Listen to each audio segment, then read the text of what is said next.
বৈষম্য বিরোধী ছাত্র আন্দোলনে যে পুলিশের গুলিতে নিভে গেছে এক চোখের আলো।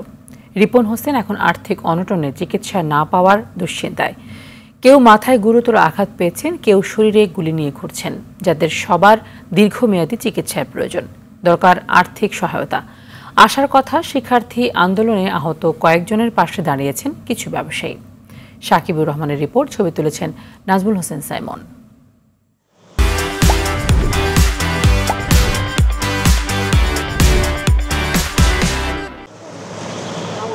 এ চোখে হয়তো আর কখনোই আলো দেখা হবে না রিপন হোসেনের। ছাত্র জনতার আন্দোলনে মোহাম্মদপুর বসিলা ব্রিজের সামনে ১৯ জুলাই ডান চোখে পুলিশের গুলি লাগে রিপনের।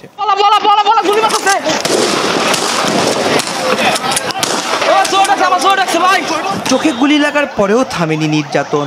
মোবাইল ফোনে ভিডিও থাকায় মোহাম্মদপুর থানায় নিয়ে করা হয় মারধর। থানা থেকে বেরিয়ে হাসপাতালে গেলেও পাননি পর্যাপ্ত চিকিৎসা। বলছিলাম আমরা যখন বিকেলে আসি শুক্রবারে ১৯ জুলাই, তখন আমার চোখে গুলি লাগার পর আলোটা অফ হয়ে যায়। ওখানে পরে থাকার পরে পুলিশ সন্ধ্যার পরে এসে আমাকে আবার গণপিটানিতে ধরে নিয়ে যায়। আলনুরে পাঠালো মোহাম্মদপুরে। ওখানে গেছি, ওনারা চিকিৎসা দিলে। আবার জাতীয় চক্ষু বিজ্ঞানে গেলাম। ওখানে পরে আবার কী করলো, আমার চোখটাকে একটু ছিলাই করে দিল, বুলেট বের করা হলো না। পরে চোখটা আস্তে আস্তে ড্যামেজ হয়ে গেল। মাথায় গুরুতর আঘাত নিয়ে একটি বেসরকারি হাসপাতালে চিকিৎসা নিচ্ছেন ইউসুফ নবী।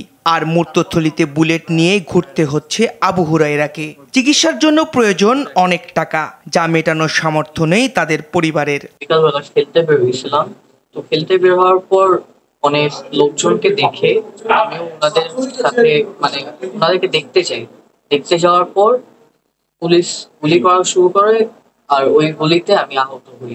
আমার ডান চোখের এখান দিয়ে লাগছিল, এখান দিয়ে আর মাথাতে যায় এবং মাথার এখান দিয়ে ঢুকে ডান পাশে।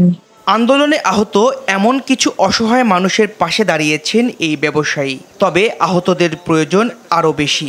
গভর্নমেন্টের কাছে আমাদের আকুল আবেদন, একটা সেন্ট্রাল করেন, সেখানে ডাক্তার থাকতে হবে, সেখানে আমলা থাকতে হবে, সেখানে প্রশাসনের লোক থাকতে হবে এবং সেখানে আইটির লোক থাকতে হবে, যারা একটা সেল তৈরি করবে, কন্টিনিউয়াস ডেটা নিবে। কন্টিনিউয়াস ডেটা নিয়ে আগামী 2 বছর এই ম্যানেজমেন্ট সেল থাকতে হবে। আদারওয়াইজ এই সমস্যার সমাধান হবে না। এই ইন্ডিভিজুয়ালি কিছুদিন পরে আমরা সবাই ভুলে যাব। গণ আন্দোলনে আহত এমন হাজারো মানুষ চিকিৎসা নিচ্ছেন বিভিন্ন হাসপাতালে। তাদের চিকিৎসায় সহায়তার জন্য বিত্তবানদের এগিয়ে আসার আহ্বান ভুক্তভোগী পরিবারগুলোর। সাকিবুর রহমান, RTV, ঢাকা।